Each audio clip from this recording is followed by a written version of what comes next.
ഇതിന്റെ തൊട്ട് താഴത്തെ ഫ്ലാറ്റില് ഒരു ജർമ്മനിക്കാരൻ താമസിക്കുന്നുണ്ട്. ജർമ്മനിക്കാരൻ താമസിക്കുന്നുണ്ട്. ഞങ്ങൾ പരസ്പരം വെറുതെ ഒന്ന് പരിചയപ്പെട്ടതാ. പരിചയപ്പെട്ട് ഇപ്പൊ അതങ്ങ് ഭയങ്കര ശല്യമായി. ശല്യമായിട്ട് ഇപ്പൊ പുള്ളിക്കാരനെ വിസയും പാസ്പോർട്ടും ഒക്കെ റെഡിയാക്കി വെച്ചിരിക്കുക, എന്നെ കൂടെ ജർമ്മനി കൊണ്ടുപോകണമെന്നും പറഞ്ഞിട്ട്. അവിടെ വരെ മൂത്തോ കാര്യങ്ങള്. ഇപ്പൊന്ന് വെച്ചാൽ അത് എന്റെ ഭർത്താവ് അറിഞ്ഞു. ഭർത്താവ് അറിഞ്ഞ അതിലപ്പുറം പ്രശ്നമായി.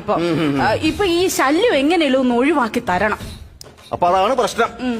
അപ്പോ ഈ ജർമ്മൻ എന്ന് പറയുന്ന പ്രശ്നം, പ്രതാപ് എന്ന് പറയുന്ന രണ്ട് പ്രശ്നങ്ങൾ ഇങ്ങനെ നിൽക്കുകയാണ്. അത് ഒഴിവാക്കി തരണം. ഒരു കാര്യം ചെയ്യും, ഞാനൊരു തകിടങ്ങ് ജപിച്ചു തരാം. ആ തകിട് ഈ പറഞ്ഞ പ്രശ്നക്കാലം വരുന്നിടത്തും കുഴിച്ചിടുക.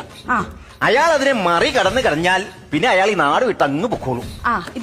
ആര് വരുന്നിടത്ത് കുഴിച്ചിട്ടുണ്ട്? ഈ ജർമ്മനിക്കാരൻ വരുമല്ലോ ശല്യമായിട്ട്. അപ്പോൾ അയാൾ അത് മറികടക്കുക, അയാൾ ഈ നാട് അങ്ങ് വിട്ടു പൊക്കോളൂ. അയ്യോ, ജർമ്മനിക്കാരൻ പോവണ്ട, പിന്നെ ഭർത്താവ് പോയാ മതി.